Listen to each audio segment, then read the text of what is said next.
I recently returned to America from my European vacation. Instead of going on a tour, I planned everything myself. I had the adventure of a lifetime, but as a first-time international traveler, I made my share of mistakes. And if you give me 5 minutes, I'll tell you about my experiences and possibly save you some time, trouble, and money. I'm Mike.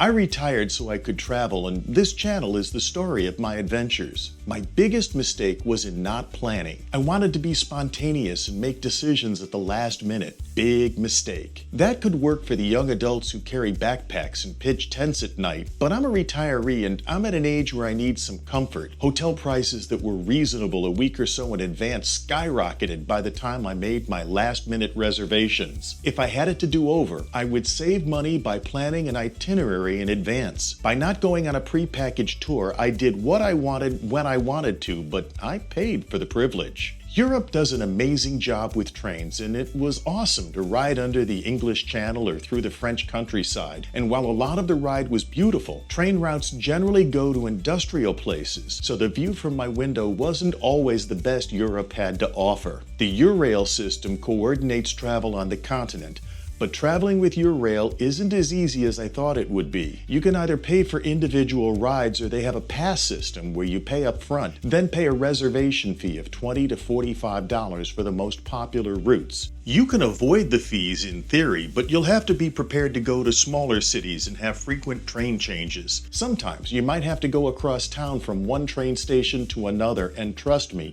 it's not worth it. I purchased a 15-day multi-country pass for $610. I took 5 rides with an average reservation fee of about $30, so my total was $760. Without the pass, each of the trips would have been between $130 and $150. I don't recommend doing it my way. Plan out your route in advance and decide what's right for you. Also, spend time with their app because it's anything but intuitive.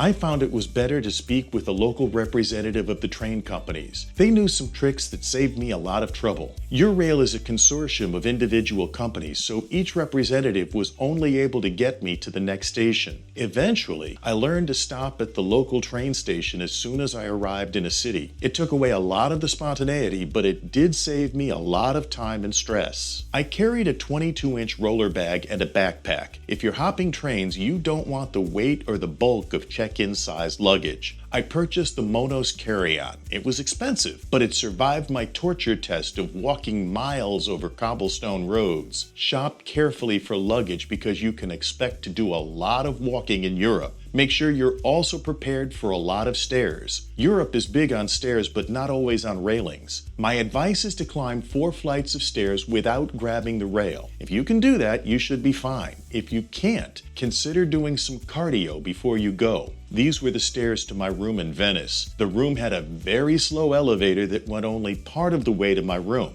The rest was up to me. My app told me my hotel was 1.2 miles from the train station, so I decided to walk. The app didn't tell me there would be 11 canals I would have to climb over with my carry-on and my backpack. Venice was my favorite European city, but my legs ached by the time I left. I didn't pack a good umbrella, and I should have. The skies were threatening when I was at the Eiffel Tower, so I paid 35 euros to a street vendor for a cheap umbrella that could be purchased in America at a dollar store. It rains a lot in Europe, so you'll need an umbrella. When my hotel couldn't get me a taxi in Florence, I walked through a downpour for a mile to the train station. Oh, and I got lucky.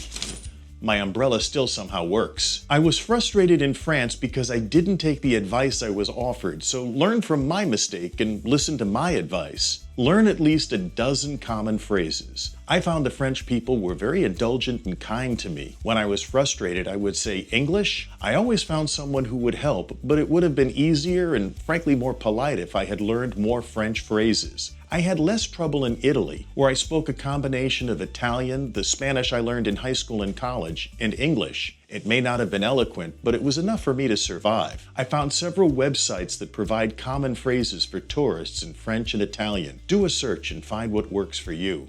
I would have been lost without what one hotel clerk called my navigator, so be sure to set up Google Maps or Apple Maps before you leave. I found Waze to be less helpful than it is in America. It wasn't until after I left Paris that I realized I had not set up Google Maps and Apple Maps for Europe.